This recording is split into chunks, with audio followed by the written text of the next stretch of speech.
اعوذ باللہ من الشیطان الرجیم بسم اللہ الرحمن الرحیم الحمد للہ رب العالمین والصلاة والسلام علی اشرف الانبیاء والمرسلین وآلہ الطیبین الطاہرین۔ اعوذ باللہ من الشیطان الرجیم وَيَقُولُ الْإِنسَانُ أَإِذَا مَا مِتُّ لَسَوْفَ أُخْرَجُ حَيًّا أَوَلَا يَذْكُرُ الْإِنسَانُ أَنَّا خَلَقْنَاهُ مِنْ قَبْلُ وَلَمْ يَكُ شَيْئًا۔ اور انسان کہتا ہے جب میں مر جاؤں گا تو کیا میں زندہ کر کے نکالا جاؤں گا؟ کیا اس انسان کو یاد نہیں کہ ہم نے اسے پہلے اس وقت پیدا کیا جب وہ کچھ بھی نہ تھا؟ اعادہ حیات لوگوں کے لیے قابل فہم نہیں رہا، یہ وہ اس لیے کہ وہ اعادہ حیات کو سمجھنا نہیں چاہتے۔ کیوں نہیں سمجھنا چاہتے تھے؟ اس لیے کہ اعادہ حیات کا عقیدہ رکھتے ہیں تو پھر مصیبتوں میں پھنس جاتے ہیں، پابندیوں میں، حلال ہے یا حرام ہے، ثواب ہوگا عذاب ہوگا، حساب کتاب دینا ہوگا، مسئولیت ہوگی، کسی کے اوپر ظلم نہ کرو، کسی کا حق نہ مارو، کسی کو قتل نہ کرو، یہ ساری پابندیاں۔ آخرت نہیں ہے، یہی زندگی ہے، کھاؤ پیو عیش کرو۔ اس دندے میں کون پڑتا ہے؟ نہیں پڑھنا چاہتا، اس لیے دماغ وہاں قیامت کے، آخرت کے اور دوسری زندگی کے برحق ہونے کے بارے میں سوچنے کے لیے حاضر نہیں سوچتا، اور اس لیے وہ سمجھنا نہیں چاہتے۔ اصلاً آپ نے بھی دیکھا ہوگا کہ جو بات کسی کے خواہش کے مطابق نہ ہو، آپ لاکھ تکرار کریں وہ نہیں سمجھتا، اور اگر اس کے مفاد میں ہو اشارے سے سمجھ جاتا ہے، یہ فوراً سمجھ جاتا ہے۔ وہ مسائل لے کر آتے ہیں لوگ ہمارے پاس، ہم ان کے خواہش کے خلاف فتویٰ جو علماء کہے سناتے ہیں تو سمجھ میں نہیں آتا، بار بار کہنے کے باوجود سمجھ نہیں آتا وہ کیسے ہوتا ہے، یہ کیسے ہوتا ہے۔ ایک شخص سے میں بات کر رہا تھا کہ اس نے اس کی بیٹی کو طلاق دی تھی کہ وہ شوہر ہے، وہ طلاق تو دے سکتا ہے، نہیں تو ہماری شریعت اتنی کمزور ہے۔ یہ وہ سمجھنے کے لحاظ کہ تو شوہر نہیں، تمہاری بیوی نہیں تو طلاق دے سکتا ہے، نہیں بیجا طلاق نہیں دے سکتا وغیرہ۔ اس قسم کی باتیں ہوتی ہے کہ انسان کے خواہش کے مطابق بات ہو فوراً سمجھ میں آتی ہے بات، نہیں تو وَيَقُولُ الْإِنسَانُ أَإِذَا مَا مِتُّ لَسَوْفَ أُخْرَجُ حَيًّا۔ استفہام انکاری ہے کہ جب میں مر جاتا ہوں، مٹی ہو جاتا ہوں، خاک ہو جاتا ہوں، تو پھر اس خاک کو کون دوبارہ پیدا کرے گا؟ قرآن مجید نے اس اعتراض کے جواب میں آپ کو پہلے بتایا تھا، مختلف اسلوب میں، مختلف ترکیب میں اور مختلف لہجے میں اسی ایک مطلب کو تکرار کیا، جسے نصرف الآیات قرآن کہتا ہے کہ ہم آیات کو شکل بدل کے شکلوں میں، مختلف شکلوں میں بار بار بیان کرتے ہیں۔ اسی حیات بعد الموت کو سمجھانے کے لیے یہاں جواب دیا ہے، أَوَلَا يَذْكُرُ الْإِنسَانُ أَنَّا خَلَقْنَاهُ مِنْ قَبْلُ وَلَمْ يَكُ شَيْئًا۔ یہ انسان کو یہ بات یاد نہیں کہ وہ کچھ بھی نہیں تھا، ہم نے پیدا کیا ہے، ابھی تو کچھ تو ہو، اس کو دوبارہ پیدا کرنا ہمارے لیے مشکل ہے۔ وَهُوَ أَهْوَنُ عَلَيْهِ، وہ اللہ کے زیادہ آسان ہے انسانی فہم کے مطابق۔ اور دیگر آیات میں بھی اس مسئلے کا اور لہجے میں جواب فرمایا، أَفَعَيِينَا بِالْخَلْقِ الْأَوَّلِ، کیا خلق اول میں ہم عاجز رہ گئے کہ خلق دوم میں ہم عاجز رہے؟ وَلَقَدْ عَلِمْتُمُ النَّشْأَةَ الْأُولَى، وَلَقَدْ عَلِمْتُمْ النَّشْأَةَ الْأُولَى أَوَلَا يَذْكُرُ الْإِنسَانُ أَنَّا خَلَقْنَاهُ مِنْ قَبْلُ وَلَمْ يَكُ شَيْئًا۔ دونوں آیت کا مفاد ایک ہے، وَلَقَدْ عَلِمْتُمْ، اولا یذکر، تم کو پتہ ہے، کیا تمہیں یاد نہیں ہے؟ بات ایک ہے نا۔ اچھا جی، قرآن جب کہتا ہے کہ اس کی مثل بنا کے لے آؤ، قرآن جیسا کوئی کلام بنا کے لے آؤ، تو لوگوں نے کہا انا اعطیناک الجواہر، اس کو مثل نہیں کہتے، لفظوں کو تبدیل کرنے کا، اس کو مثل کہتے ہیں۔ اولا یذکر الانسان انا خلقناہ من قبل ولم یک شیئا، اس کی مثل یہ کیا ہے؟ افعینا بالخلق الاول وَلَقَدْ عَلِمْتُمُ النَّشْأَةَ الْأُولَىٰ۔ دیکھو بات ایک ہے، مطلب ایک ہے، ترکیب کلام، لہجہ، اسلوب مختلف ہے، اس طرح پیش کرو کلام۔ یہ انا اعطیناک الجواہر، ایک لفظ بدلنے سے مطلب وہ مثل نہیں ہوتا، اس کو آپ ضمناً سمجھیں گے، مثل لانے کا مطلب کیا ہوتا ہے، ٹھیک ہے؟ وہی بات، وہی کلام، وہی مطلب جو ہے ایک شاعر نے کسی اپنے اسلوب کلام میں اپنی تخلیقی طاقت اور قوت میں بیان کیا، اور دوسرے شاعر نے اسی مطلب کو دیگر اسلوب میں بیان کیا، یہ مثل ہوتا ہے۔ نہیں کہ اس شاعر کے کلام میں ایک دو لفظ آگے پیچھے کر کے تبدیل کر کے پیش کرو کہ میں نے یہ مثل پیش کیا، یار یہ مثل نہیں، یہ اس کے اپنے اس کے کلام، اسی کے کلام ہے۔ یہ تم نے جو پیش کیا ہے وہ مثل نہیں ہے۔ مثل یہ ہے کہ آپ کا اسلوب ہو، طرز کلام آپ کا ہو، ترکیب کلام آپ کی ہو، اور مطلب بالکل وہی ہو جو وہاں ادا کیا گیا ہے، تو مثل ہے، ٹھیک ہے۔ ادھر اللہ تعالیٰ نے اس چیز کے جواب میں کہ دوبارہ زندگی کو اللہ تعالیٰ کیسے دے سکتا ہے، فرمایا لخلق السماوات والارض اکبر من خلق الناس، اس خدا کے لیے جس نے اتنی بڑی کائنات بنائی، وہ اس اتنی بڑی لامحدود کائنات کے بنانے والے اللہ کے لیے اس انسان کا بنانا کوئی مشکل کام ہے، دوبارہ بنانا۔ اولیس الذی خلق السماوات والارض بقادر علی ان یخلق مثلہم، کیا جس ذات نے آسمانوں اور زمین کو پیدا کیا ہے، کیا وہ اس پر قدرت نہیں رکھتا کہ ان جیسا مثلہم، کہ یہ جو ابھی خلق ہوا ہے اور اس کے مثل دوبارہ خلق کرنے پر قادر نہیں ہے؟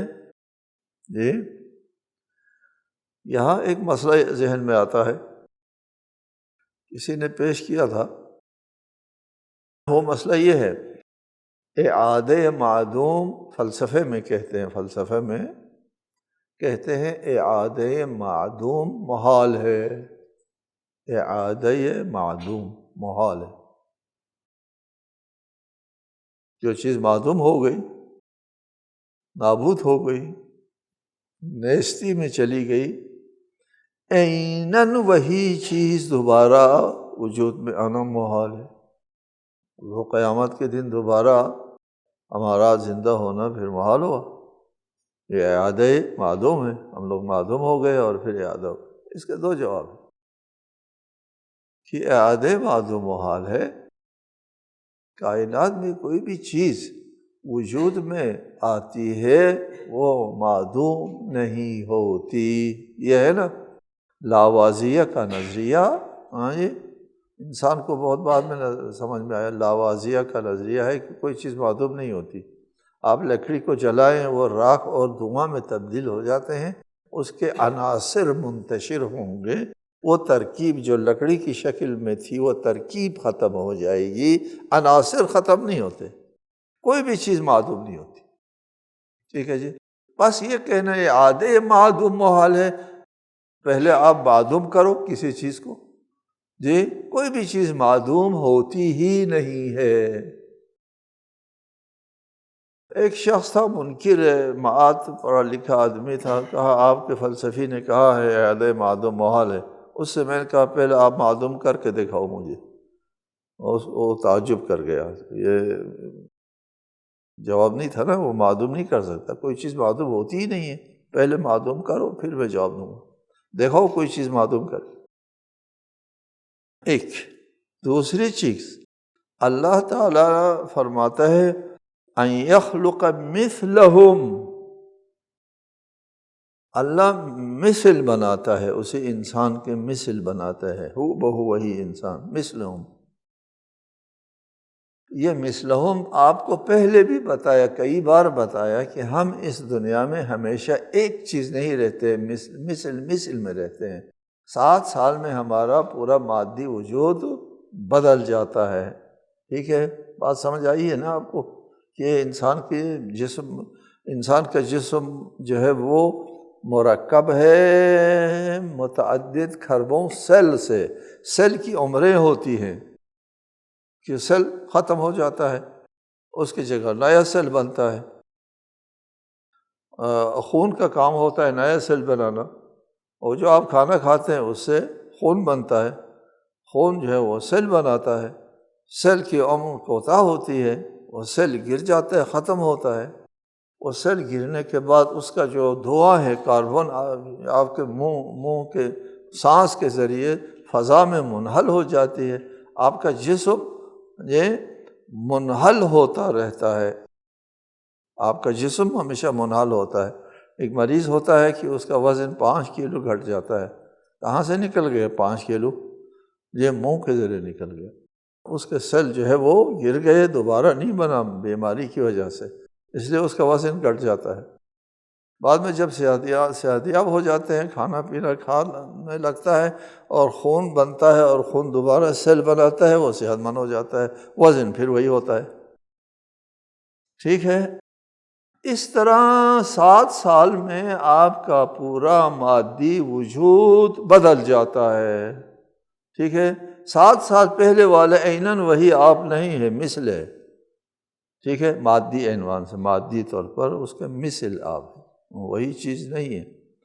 مارکس کہتا تھا، مارکس، کہ یہ انسان جو ہے ہر چیز جو ہے وہ بدلتی ہے، اس میں وہ عینیت کے قائل نہیں تھے۔ عینیت کہتے ہیں نا، عیناً وہی چیز موجود ہے، ہر چیز بدلتی ہے، اور اس میں وہ فکر کو بھی، فکر غیر مادی ہے، اس کو ہم بدلنے کے قائل نہیں ہیں، اس کے سیل میل نہیں ہوتے، اس کو خون اور وغیرہ سے فکر وہ غیر مادی چیز ہے۔ وہ مارکس کا کہنا تھا دنیا میں غیر مادی چیز اصلاً موجود نہیں ہے، انسانی فکر بھی بدل جاتی ہے، ٹھیک ہے؟ اس میں بھی عینیت نہیں ہے، وہ عینیت کہتے تھے، عینیت یعنی وہ عیناً وہی چیز ہونا، عینیت دنیا میں نہیں ہے، ٹھیک ہے؟ روح، اس کو عینیت حاصل نہیں ہے، بدلتی ہے۔ روح نام کی کوئی غیر چیز نہیں ہے، وہی مادے کی ترتیب سے شعور آتا ہے، اسے کو روح کہتے ہیں۔ اس وقت ہم لیکچر دیتے تھے اور آپ لوگوں کو سمجھاتے تھے کہ مارکس کے نزدیک اگر کسی نے کسی سے 1,00,000 روپیہ لیا ہے، 7 سال کے بعد وہ مطالبہ کرنے کے لیے آتا ہے، تو وہ قسم کھا سکتا ہے، مارکس کی روح کی قسم، میرے ان ہاتھوں نے تمہارا پیسہ نہیں لیا، جن ہاتھوں نے پیسہ، چونکہ وہ سوائے مادے کے اور کسی روح کے قائل تو ہے نہیں نا، یہ جس نے آپ کا پیسہ لیا تھا وہ بدل گیا، وہ نہیں ہے ابھی، یہ اس سے مانگو جو فضا میں منحل ہو گیا۔ یہ جو وجود میں آیا ہوا ہوں وہ اور چیز ہے، تو وہ مارکس کی روح کی قسم کھا کہہ سکتا ہے ان ہاتھوں نے تمہارا پیسہ نہیں لیا۔ اولیس الذی خلق السماوات والارض بقادر علی ان یخلق مثلہم، ٹھیک ہے؟ ان کے مثل پیدا کر سکتا ہے اللہ تعالیٰ قیامت کے دن۔ وہ احادیث کی روشنی میں آپ کو پہلے بھی بتایا ہے کہ ہر چیز جو ہے وہ قبر میں بوسیدہ ہو جاتی ہے الا العجب الذنب۔ اہل سنت کے مصادر میں لفظ العجب الذنب آیا ہے۔ رسول میں آپ سے پوچھا گیا العجب الذنب کیا ہے؟ کہا کہ ایک دانہ ہے رائی کے دانے کی طرح، حبۃ و خردل کی طرح، رائی کے دانے کی طرح ایک چھوٹا سا دانہ ہے، وہ نہیں ختم ہوتا۔ ہمارے احادیث میں ہے ہر چیز جو ہے وہ قبر میں گل سڑ جاتی ہے الا الطین التی خلق منہا، سوائے اس طینت کے جس سے پیدا ہوا ہے، وہ اسی سے وہ بیج ہے، وہ بیج پر جب بارش پڑتی ہے ہے نا آیت اس میں جب پانی پڑ جاتا ہے اہتزت و ربت، یہ اس میں پھر جنبش آ جاتی ہے اور پھر نمو آ جاتے، یہ ہم روز دیکھ رہے ہیں۔ تو وہ ہمارے جسم کے اندر ایک بیج ہے، وہ بیج رہتی ہے ہمیشہ، اور قیامت کے دن کے بارش ہوگی، وہ اس عالم کی بارش، اس کائنات کی بارش ہوگی، تو پھر یہ پھر اٹھ جائے گا فٹافٹ، منٹوں میں سیکنڈوں میں جناب علی یہ پودا انسان اٹھ جائے گا، بن جائے گا، اور دیکھیں گے کہ من بعثنا من مرقدنا هذا، ہماری خوابگاہ سے کس نے ہم کو اٹھایا، یہ کیا ہوا یہ مثلہ۔ اچھا، انسان روح کے اعتبار سے روح فنا نہیں ہوتی، نابودی ہے ہی نہیں، اس کے لیے اعادہ نہیں ہے، اعادہ اس جسم کے لیے، اور جسم جو ہے وہ مثل ہے، ہمیشہ ایک جسم مثلی میں ہوتا ہے۔ وَلَقَدْ عَلِمْتُمُ النَّشْأَةَ الْأُولَىٰ فَلَوْلَا تَذَكَّرُونَ، نشأ اولیٰ کے بارے میں تم کو پتہ ہے کہ تم کچھ بھی نہیں تھا، اللہ نے پیدا کیا، تو اعادہ حیات جو ہے دوبارہ پیدا کرنا اللہ کے لیے مشکل نہیں ہے۔ فَوَرَبِّكَ لَنَحْشُرَنَّهُمْ وَالشَّيَاطِينَ ثُمَّ لَنُحْضِرَنَّهُمْ حَوْلَ جَهَنَّمَ جِثِيًّا، آپ کے رب کی قسم، پھر ہم ان سب کو اور شیاطین کو جمع کریں گے، پھر ہم انہیں جہنم کے گرد گھٹنوں کے بل ضرور حاضر کریں گے۔ قسم ربک، آپ کے رب کی قسم، لنحشرنہم، ہم دوبارہ بنائیں گے، دوبارہ خلق کریں گے، اور ان سب کو ہم دوبارہ جمع کریں گے، یہ لوگ بھی، یہ جو اعتراض کرنے والے لوگ بھی، وہ شیاطین اور شیطانوں کو بھی، جو نافرمان جن ہیں وہ لوگ، پھر ان کو ہم حاضر کریں گے جہنم کے گرد، جو ہے وہ گھٹنوں کے بھل ہوں گے، چل بھی نہیں سکیں گے، گھٹنوں کے بل گلے ہوئے ہوں گے، اور زبانیہ جو ہے وہ ان کو گھسیٹ کے لے جا رہے ہوں گے۔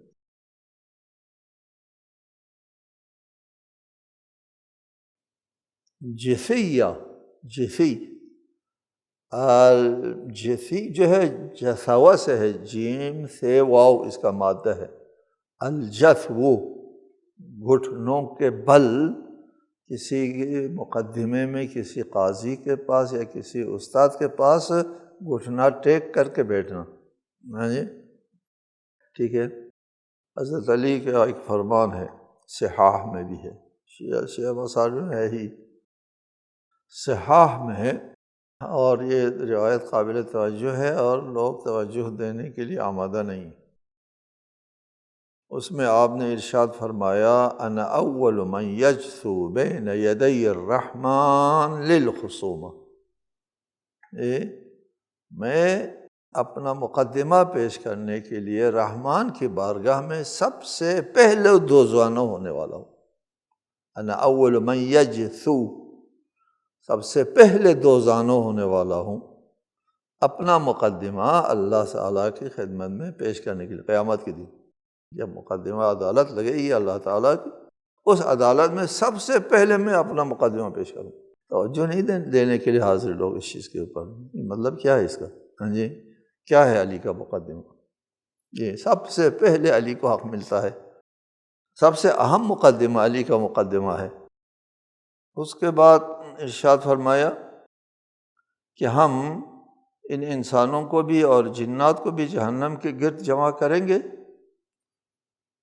پھر ثم لننزعن من كل شيعة أيهم أشد على الرحمن عتيا ثم لنحن أعلم بالذين هم أولى بها صليا، پھر ہم ہر فرقے میں سے ہر اس شخص کو جدا کریں گے جو رحمان کے مقابلے میں زیادہ سرکش تھا۔ پھر یہ بات ہم بہتر جانتے ہیں کہ جہنم میں جھلسنے کا زیادہ سزاوار ان میں سے کون ہے۔ لننزعن، ہم جدا کریں گے، نزع کھینچ کر کے الگ کر دیں گے، من کل شیعۃ، ہر گروہ سے، لفظ شیعہ گروہ کے لیے بھی استعمال ہوتا ہے، یہاں گروہ کے معنی میں استعمال ہوا ہے، پیروکار کے لیے بھی ہوتا ہے۔ یہ وَإِنَّ مِن شِيعَتِهِ لَإِبْرَاهِيمَ، هذا من شیعته وهذا من عدوه، شیعہ عدو کے مقابلے میں آئے گا، محب کے لیے ہوتا ہے، پیروکار کے لیے بھی ہوتا ہے، لفظ استعمال ہوتا ہے۔ تشییع جنازہ کہتے ہیں، جنازہ کے پیچھے چلنے کو تشییع، پیچھے پیچھے چلنا۔ اس میں ہر گروہ میں سے مختلف گروہ ہوتے ہیں، اس گروہ میں اچھے لوگ بھی ہوتے ہیں، برے بھی ہوتے ہیں، بہت زیادہ برے بھی ہوتے ہیں۔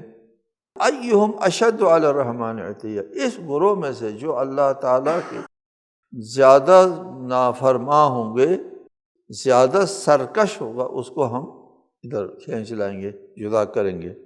جی وامتازوا اليوم ایھا المجرمون، اے مجرم لوگ آج جدا ہو جاؤ، وامتاز جدا ہو جاؤ، دیگر آیت میں بھی ہے، جدا کریں گے، ٹھیک ہے۔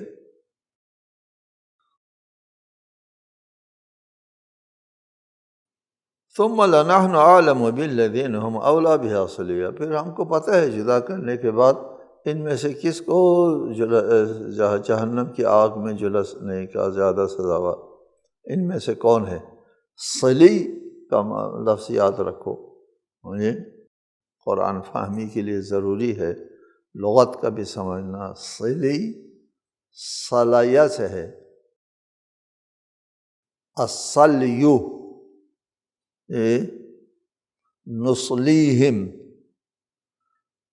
نصلیہم کا معنی یہ نہ کرو کہ ہم ان کو جہنم میں داخل کریں گے، کیا ہے ترجمہ، لغت والوں نے بھی کہا ہے نصلی، داخل کرنے کے لیے بھی کہتے ہیں، لیکن یہ درست نہیں ہے۔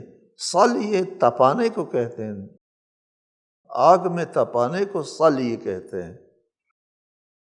اوصل وصلہ سے معنی لوگوں کے ذہن میں آتا ہے، یہاں صلی ہے، صلی تپانا، آگ میں جھلسا دینا۔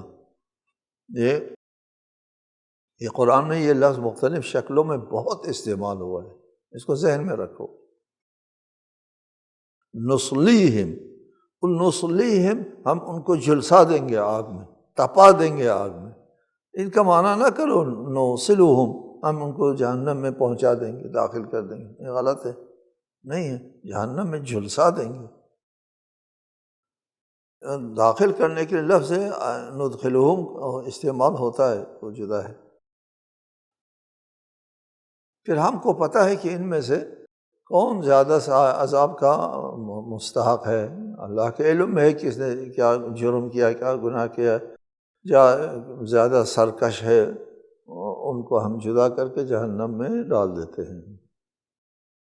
وَإِن مِّنكُمْ إِلَّا وَارِدُهَا كَانَ عَلَىٰ رَبِّكَ حَتْمًا مَّقْضِيًّا ثُمَّ نُنَجِّي الَّذِينَ اتَّقَوْا وَنَذَرُ الظَّالِمِينَ فِيهَا جِثِيًّا، اور تم میں سے کوئی ایسا نہیں ہوگا جو جہنم پر وارد نہ ہو، یہ حتمی فیصلہ آپ کے رب کے ذمہ ہے۔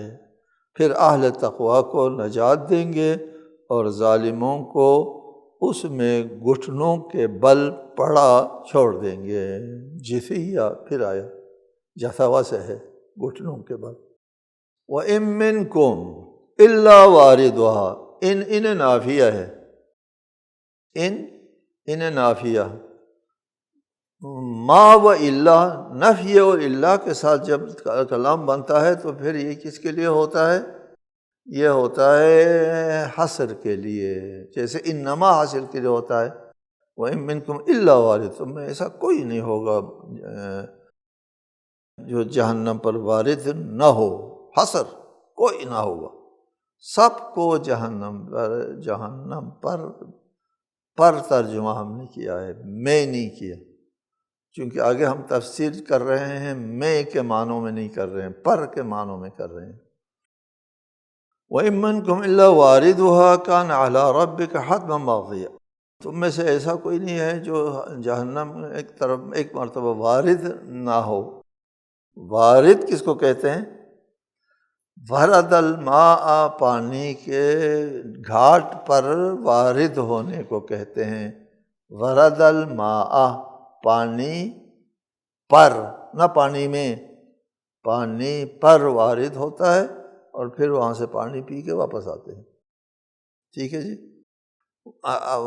وردہ کا جو لغوی معنی ہے وہ گھاٹ کے اوپر وارد، پانی کے اوپر وارد۔